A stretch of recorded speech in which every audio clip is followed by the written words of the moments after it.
The supermarket bustled with activity as people wandered through aisles, pushing carts loaded with everyday essentials. The faint hum of conversations mixed with the occasional squeak of a shopping cart wheel. Among the shoppers, Marcus Carter stood near the produce section, carefully selecting ripe tomatoes. He was a tall, well-built man in his late 30s with a quiet confidence that radiated through his calm demeanor. Marcus had always been a hard-working individual, someone who believed in fairness and dignity, no matter the circumstances.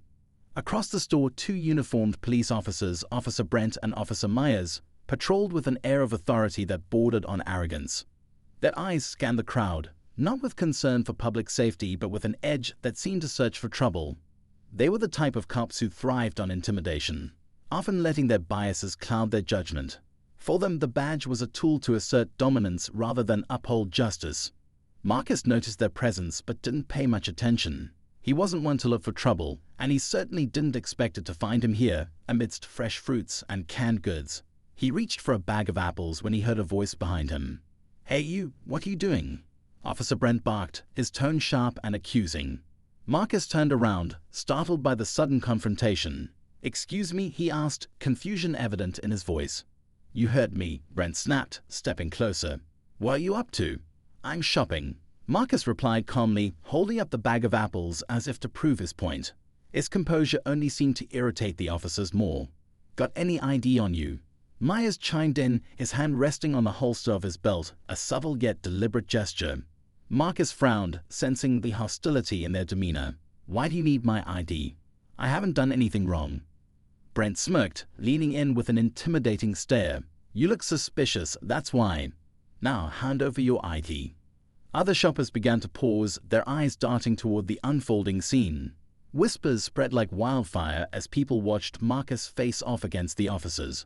Some looked concerned, while others seemed hesitant to intervene. Marcus could feel the weight of their stares, but he refused to let the officers' behavior shake his resolve. "I don't see why I should," Marcus said firmly. "Unless I've broken a law, I don't owe you my ID." The room seemed to grow quieter, the tension thick in the air. Brent's face darkened, his frustration bubbling to the surface. "Don't play games with me," he growled. "If you don't cooperate, we'll have to take you in for questioning." Marcus stood his ground, his voice steady. "Take me in for what? Buy apples? You're out of line." The exchange escalated as Brent grabbed Marcus's arm roughly, drawing gasps from the bystanders. "Don't make this harder on yourself," the officer hissed. Myers stepped closer, ready to back up his partner. But before the situation could spiral further, a deep voice cut through the tension like a knife. "What's going on here?" The officers froze, their eyes widening as they turned toward the source of the voice. Standing at the entrance of the aisle was Sheriff Jackson, a towering figure with a commanding presence. Dressed in his crisp uniform, the sheriff exuded authority that demanded respect, not fear. His dark brown skin gleamed under the fluorescent lights, and his sharp eyes took in the scene with a mix of disappointment and controlled anger. The room seemed to exhale collectively, the oppressive atmosphere lifting slightly as everyone's attention shifted to the sheriff. Marcus felt a glimmer of hope as he met the sheriff's gaze, silently pleading for fairness. Sheriff Jackson strode forward, his boots clicking against the tiled floor with deliberate precision. He stopped a few feet away from the officers, his expression unreadable but his presence unmistakable. "Officers," he said evenly, his voice carrying a weight that silenced even the whispers of the crowd, "care to explain why you're harassing this man?" Brent hesitated, his earlier bravado faltering. "We were, just doing a routine check," he stammered, his grip on Marcus' arm loosening. "Routine check," the sheriff repeated, his tone colder now. "Because last I checked, shopping isn't a crime." Myers opened his mouth to speak, but Jackson held up a hand, silencing him. "Enough," he said sharply. His eyes shifted to Marcus, his expression softening slightly. "Are you okay, sir?" Marcus nodded, his voice steady despite the turmoil he felt. "I'm fine. Just surprised, that's all." The sheriff nodded before turning back to the officers, his gaze hardening. "I'll deal with you two later," he said, his words a promise rather than a threat. "Now, apologize to this man." Brent and Myers exchanged uneasy glances, that earlier arrogance replaced by discomfort. They mumbled half-hearted apologies, their voices barely audible. "That's not good enough," Jackson snapped. "I said apologize." This time, their apologies were louder, though no less insincere. Marcus accepted them with a nod, choosing to take the high road. The sheriff watched the officers closely, his mind already racing with the actions he would take to address their behavior. This wasn't just about Marcus. It was about ensuring this kind of injustice didn't happen again. But as the sheriff escorted Marcus out of the aisle and away from the prying eyes of the crowd, one thing became clear. This story was far from over. As the sheriff and Marcus walked toward the quieter end of the supermarket, away from the curious crowd, Sheriff Jackson's expression softened. He stopped near the corner of the store, where the noise of the confrontation had faded into the background, leaving only the low hum of the overhead lights. Jackson turned to Marcus, his dark eyes steady and kind. "I'm sorry you had to go through that," the sheriff said, his voice sincere. "It's not the kind of behavior I tolerate in my department, and it's not the kind of treatment anyone should face." Marcus nodded, his jaw still tense. "I appreciate you stepping in, Sheriff. I wasn't looking for trouble. I just came here to buy some groceries, same as everyone else." The sheriff studied Marcus for a moment, as if trying to piece together the events that had unfolded. "I believe you," he said firmly. "Unfortunately, not everyone carries themselves with the professionalism that comes with this badge. But trust me, I'm going to handle this."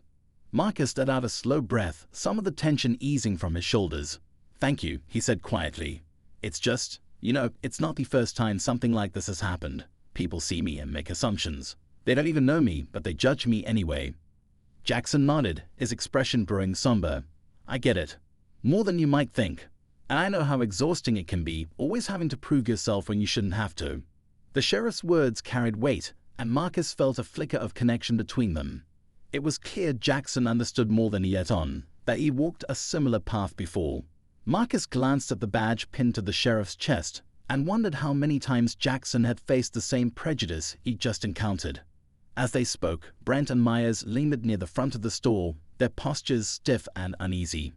The crowd had mostly dispersed, though a few stragglers still cast curious glances in their direction. Brent's face was flushed with anger, his earlier humiliation simmering just beneath the surface. Myers, on the other hand, looked nervous, like he knew they'd crossed a line, but didn't have the courage to admit it outright. "What do you think's gonna happen?" Myers muttered under his breath, his eyes darting toward Jackson and Marcus. Brent sneered. "He's just showing off, trying to make us look bad. He can't do anything. We're the law in this town, not him." Myers didn't respond, but the uneasy look in his eyes said he wasn't so sure. Sheriff Jackson had a reputation for being fair but firm, and everyone knew he didn't tolerate misconduct in his ranks. If anyone could hold him accountable, it was him. Back in the corner of the store, Jackson's focus shifted back to Marcus. "Can I ask you something?" The sheriff said, "Do you remember seeing those officers before today? Did they give you trouble somewhere else?" Marcus shook his head. "No, I've never seen them before. At least, not that I can remember. They just zeroed in on me out of nowhere." Jackson frowned, the pieces of the puzzle refusing to fit together. Something about the situation felt off. He'd dealt with Brent and Myers before. Both had a history of walking the line, pushing boundaries without outright breaking them. But this wasn't just about bending the rules. This was targeted harassment, and Jackson needed to understand why. "Do you live nearby?" Jackson asked, his tone gentle but probing. "Yeah, just a couple of blocks over," Marcus replied. "Been in the neighborhood for years. I keep to myself mostly. Work, home, church. That's about it." The sheriff nodded, filing the information away. Marcus didn't strike him as the kind of man who caused trouble, and the way he'd handled himself during the confrontation only reinforced that impression. Calm, composed, respectful, even in the face of blatant mistreatment, Marcus had maintained his dignity. "I'm going to need to ask you to file a formal complaint," Jackson said after a moment. "It's the only way I can make sure this is handled properly." Marcus hesitated, his brows knitting together. "Will it really make a difference?" he asked, his voice tinged with skepticism. "I've seen how these things go. They'll get a slap on the wrist, and nothing will change." "I won't let that happen," Jackson said firmly. "But I need your help to make it stick. You have my word. I'll see this through." The conviction in Jackson's voice was hard to ignore, and Marcus found himself nodding despite his doubts. "Okay," he said, "I'll do it. But only because I trust you'll do what's right." Jackson offered a small, reassuring smile. "You won't regret it."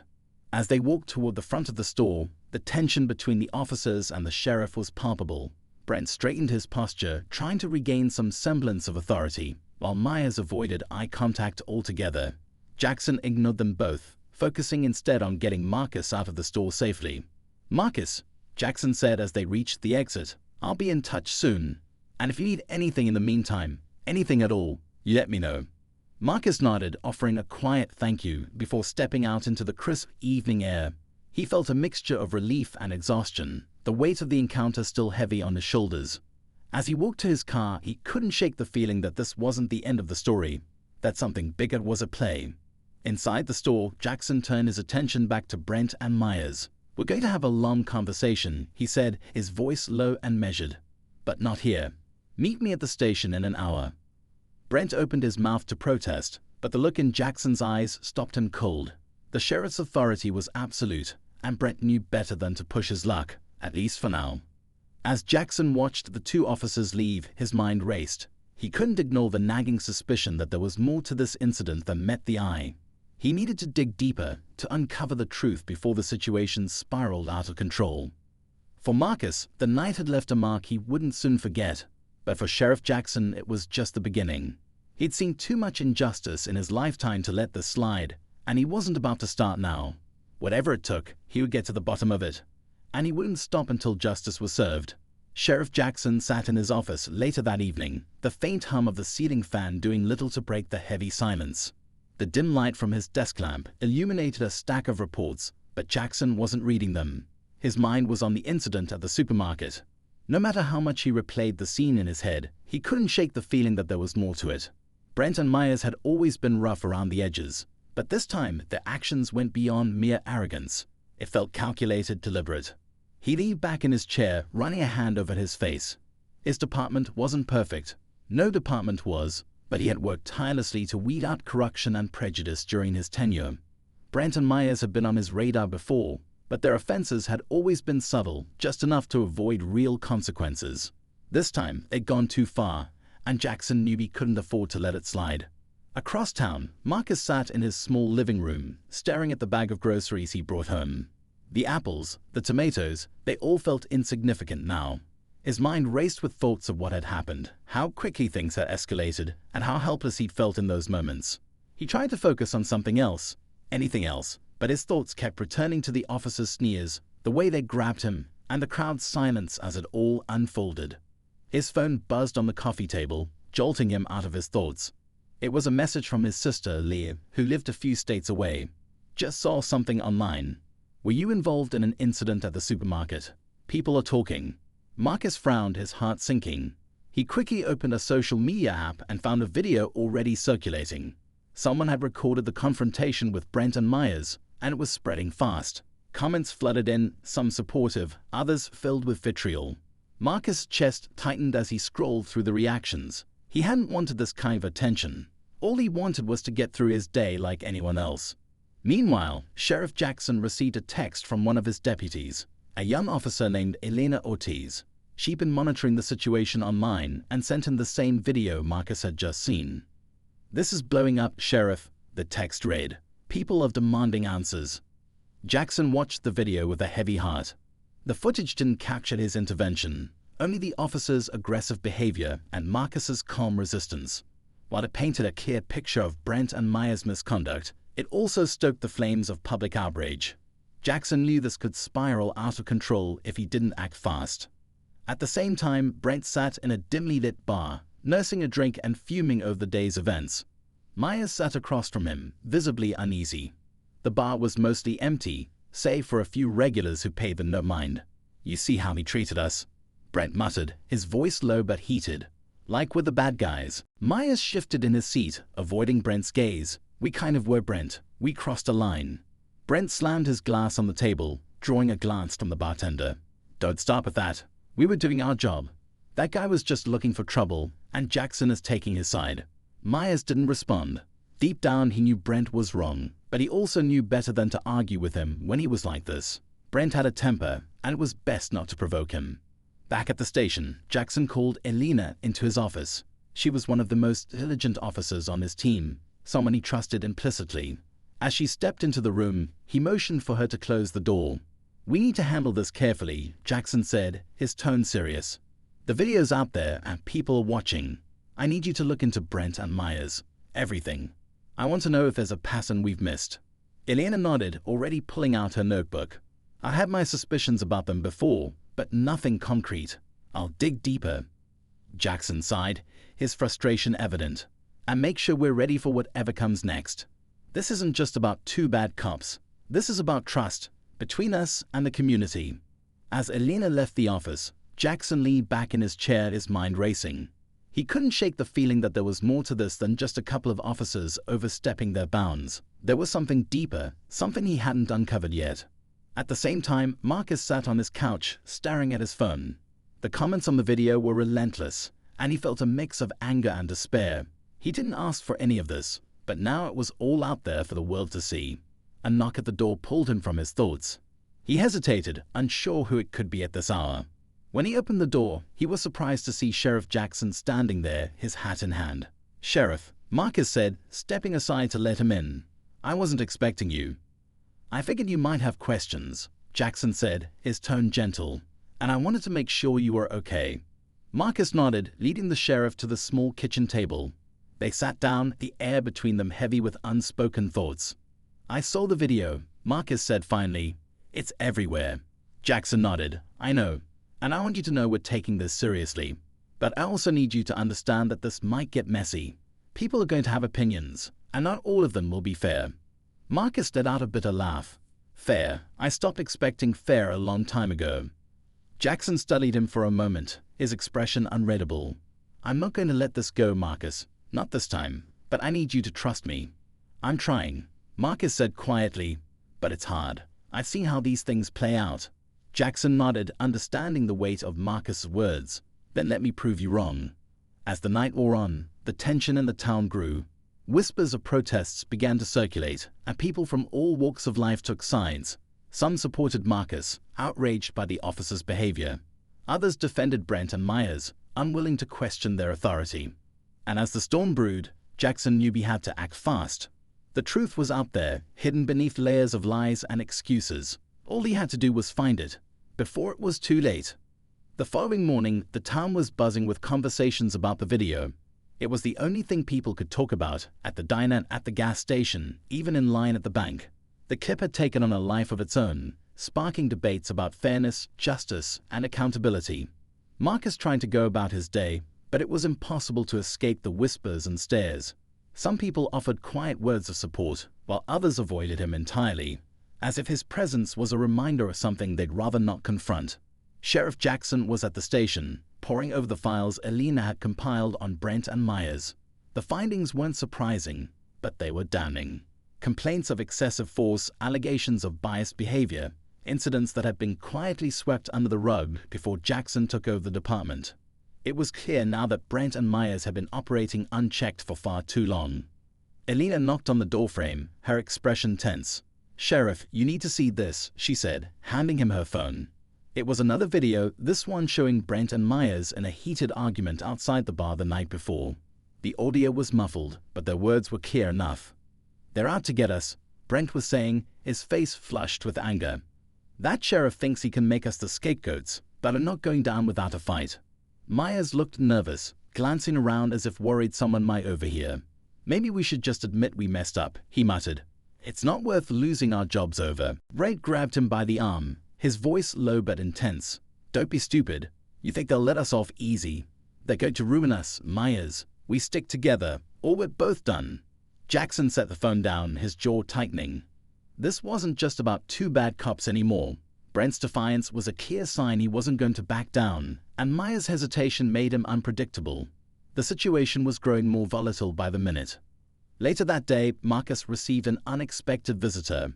It was a man he didn't recognize, dressed in a suit that looked slightly too expensive for someone passing through town. He introduced himself as David Layton, a civil rights attorney who had seen the viral video and wanted to help. "I'm not here to pressure you into anything," Layton said, his tone calm and measured. "But I think you have a strong case, and I'd like to represent you if you decide to take legal action." Marcus hesitated. He hadn't even thought about suing anyone. He was still trying to process everything that had happened. "I don't know," he admitted. "I just want to move on with my life." Layton nodded, his expression understanding. "I get it. But moving on doesn't mean letting this go. What happened to you wasn't right, and it's not just about you. It's about making sure this doesn't happen to someone else." The words hit Marcus harder than he expected.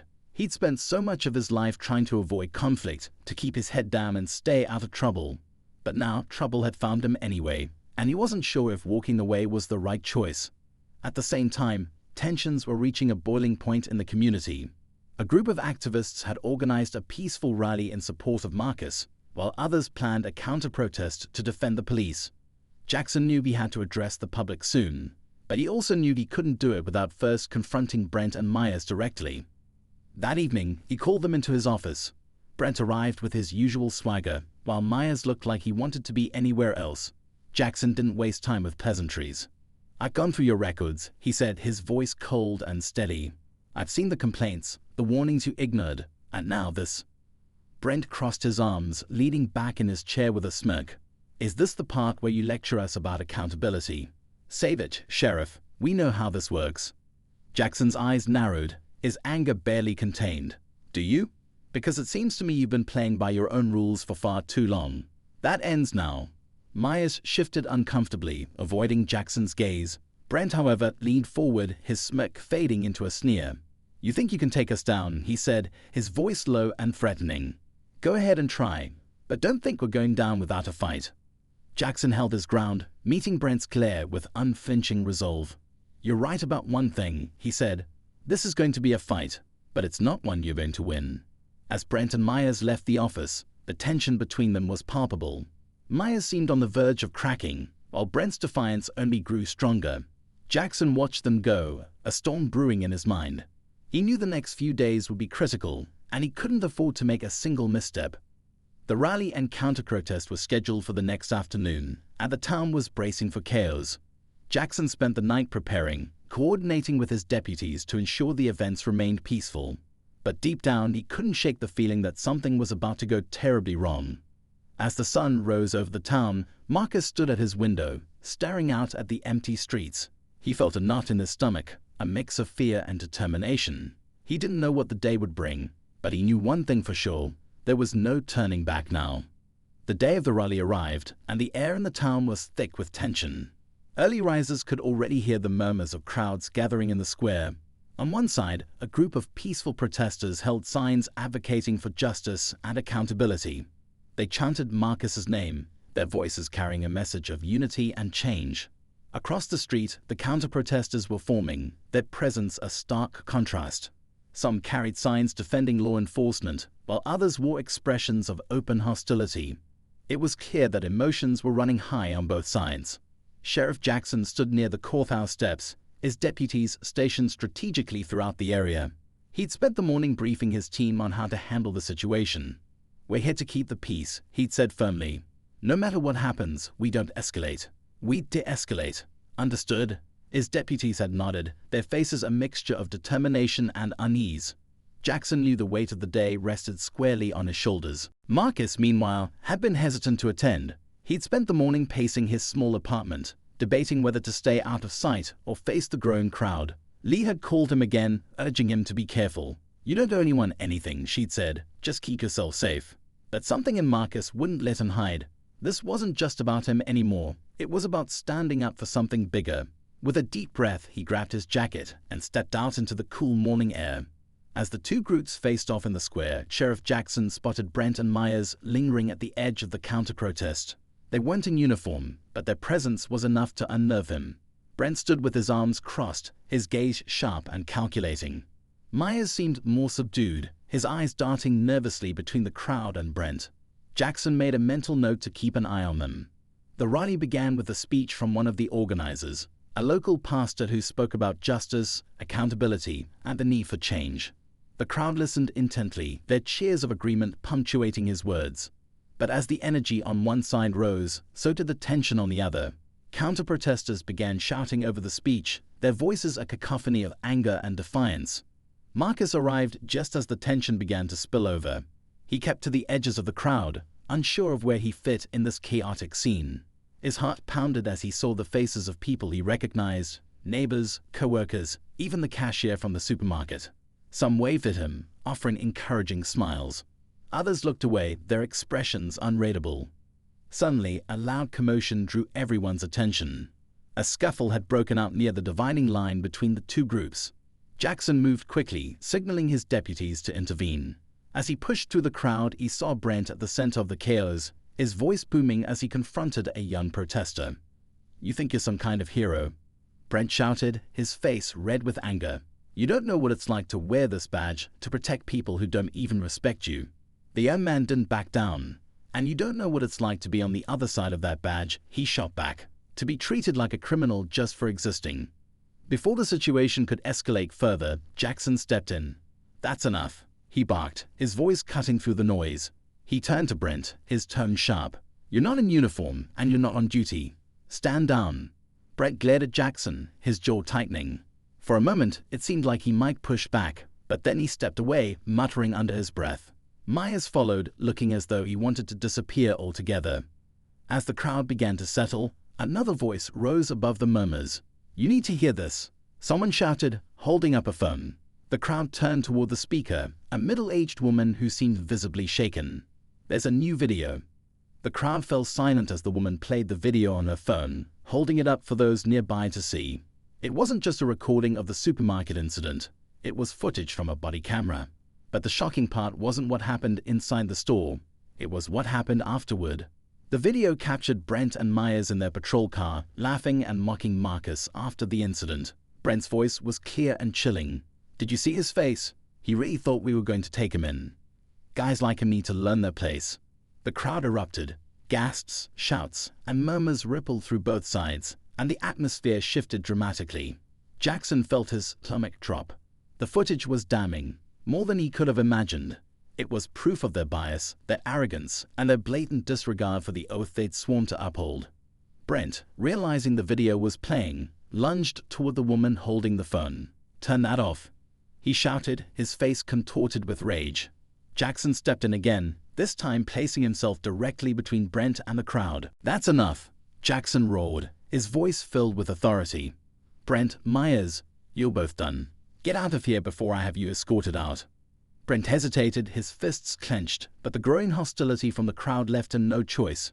He stormed off, with Myers trailing behind him. Jackson turned back to the crowd, his hands raised in a calming gesture. "I know you're angry," he said, his voice steady. "And you have every right to be. But we can't let this turn into something it doesn't need to be. Stay peaceful. Stay focused. Justice will be served." The crowd's energy simmered, but the tension was far from resolved. Marcus stood frozen, his mind reeling from what he'd just witnessed. The second video had changed everything. It wasn't just about what happened in the supermarket anymore. It was about a pattern of behavior, about a system that allowed people like Brent and Myers to operate unchecked. As the rally continued, Jackson retreated to his office, his mind racing. The stakes had never been higher.